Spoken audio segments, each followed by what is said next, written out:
কিছু জিনিস না ভালো লাগলেও করতে হয়, যেরকম এই চিয়া সিড কিন্তু আমার একদম ভালো লাগে না, খেলে পরে গা গুলায়। আর আমার মতন কে কে আছে একটু জানো, আমি এইভাবে ওই জন্য খাই যাতে আমার মুখের মধ্যে কোনো চিয়া সিডের দানা না পড়ে, আমার খুব গা গুলায়। কিন্তু ওই যে শরীরকে ভালো রাখতে হলে কিছু শরীরের কথা ভেবে সেটাকে খেতেই হয়। আর আমি এটা খাওয়ার সঙ্গে সঙ্গে অনেকটা জল খাই, মানে আমার মুখের মধ্যে যাতে ওই চিয়া সিডের দানা না থাকে, মানে আমার গাটা গুলিয়ে ওঠে। আমার মতন কে কে আছে অবশ্যই জানিও, খাওয়া খুবই ভালো সেই কারণে খাই। আর দেখো সকালবেলায় অনলাইন ক্লাসের পর চলে এসেছি রান্নাঘরে, আমাদের তো রান্নাঘর ছাড়া আর কিছু নেই। ডাল বসিয়ে দিয়েছি, রান্না করব সকালে, দেখি আরেকজন বাবুর বাইরে থেকে টিফিন নিয়ে চলে এসছে কচুরি। আমার কিন্তু সকালে টিফিন হয়ে গেছিলো, ওই যে নিচে আছে ভাত তরকারি হয়ে রয়েছে সেগুলো, আর আরেকজন কচুরি নিয়ে চলে এসছে। যাই হোক, কিছু করার নেই, সেইটাই এখন দুজনকে দেবো, মানে বাপ ছেলে দুজনকে দেবো। এই যে দেখো ছেলেকে দিয়েছি আর ওর বাবাও খাচ্ছে। এদের একটু না বাইরের খাবারের খুব নেশা, মানে বাইরে কচুরি তরকারি সকাল হলে একটু খুব নেশা, যতটা পারি এ করি। আমি অতটা বেশি খাই না, কিন্তু আবার খাইও, খাই না যে একদম বলবো না, খাইও, কিন্তু খুব কম খাই, এটাই হচ্ছে কথা। আর এই যে দেখো আমার ডাল হয়ে গেছে, মানে ডালে ফোড়ন দিয়ে দিয়েছি, ডালটা ফুটে যাচ্ছে। যত তাড়াতাড়ি রান্না করতে পারবো, আবার তো হচ্ছে 12টা থেকে ক্লাস, তো তাই একটু তাড়াতাড়ি করে সমস্ত কাজ সারতে হয়, যাতে মানে ঠিক টাইমে আমি ক্লাস করতে পারি। আর আজকে রান্না করব, আগেই দেখিয়েছি লাল শাক ধুয়ে রেখেছি, লাল শাক ভাজা করব।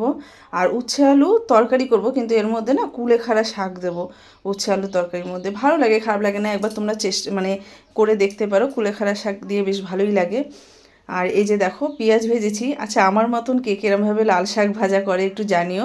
আমি কিন্তু লাল শাকটাকে আর কাটি না, ভালো করে ধুয়ে নিয়ে এই পেঁয়াজের মধ্যে দিয়ে তারপর ঢাকা দিয়ে রাখি। পরে অবশ্যই দেখাবো লাল শাকটা ভাজা হলো কি না ঠিক মতন। কোনো কিচ্ছু থাকে না, মানে এই যে ডান্ডিগুলো আছে এগুলো একদম নরম, সুতরাং কোনো অসুবিধা নেই। হয় তবে কলমি শাক বা অন্যান্য শাক কিন্তু এরমভাবে করা যায় না, ওগুলো কিন্তু কাটতে হয়। আর আমি কি করি, শাক না সব আগের দিন রাত্রে বেছে টেছে রাখি।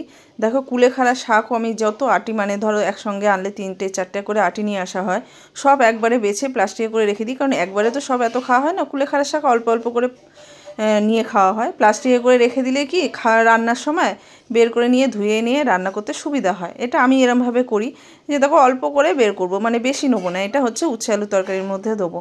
কুলেখাড়া শাক খুব ভালো, যাদের হিমোগ্লোবিনের সমস্যা আছে, হিমোগ্লোবিন কম রয়েছে, তারা প্রত্যেক দিন কুলেখাড়া শাক খাও, বা যাদের পিসিওডির সমস্যা আছে, পিরিয়ডসের সমস্যা আছে, তারা প্রত্যেক দিন কুলেখাড়া শাক খাও, খুব ভালো।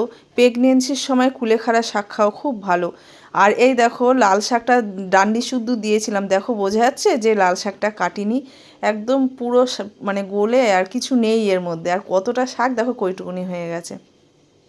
আমাদের প্রত্যেক দিন রান্নার মধ্যে মানে একটা না একটা শাক থাকবেই, হয় লাল শাক নাহলে কলমি শাক। কলমি শাকটা খুব কম আনা হয়, লাল শাকটাই বেশি আনে। আর কুলেখাড়া শাকটা এটা মানে কোনো সময় সিদ্ধ, কোনো সময় ওই ঝোল করি পাতলা করে, কোনো সময় হচ্ছে কী বলে এই উচ্ছে আলু তরকারির মধ্যে দিই। তারপরে দেখো সমস্ত কিছু আমি আজ করেছি, ডাল শাক আর ওই কুলেখাড়া আর উচ্ছে দিয়ে তরকারি করব, সেটা করছি। আর চালটাকে ধুয়ে রেখে দিয়েছি, পরে করবো, আগে স্নান টান করে পুজো টুজো সেরে নিয়ে তারপর পরে ভাত বসাবো, একটু গরম গরম। তাহলে এই সময় একটু ওয়েদারটা চেঞ্জ হচ্ছে, একদম ঠান্ডা ভাত ভালো লাগে না। তা চলো চান করে পুজো দিয়ে নিই। আর আমার এই ভিডিওগুলো কেমন লাগছে অবশ্যই জানাবে। আর এই স্থলপদ্মগুলো না আমাদের বাড়ি না, আমাদের পাশের বাড়ি বৌদি দিয়ে যায়, মানে ওদের বাড়িতে প্রচুর হয়, তো দিয়ে যায়, সেইটা নিয়েই পুজো দেবো। তা আজকের মতো টাটা, আবার দেখা হয় পরের ভিডিও।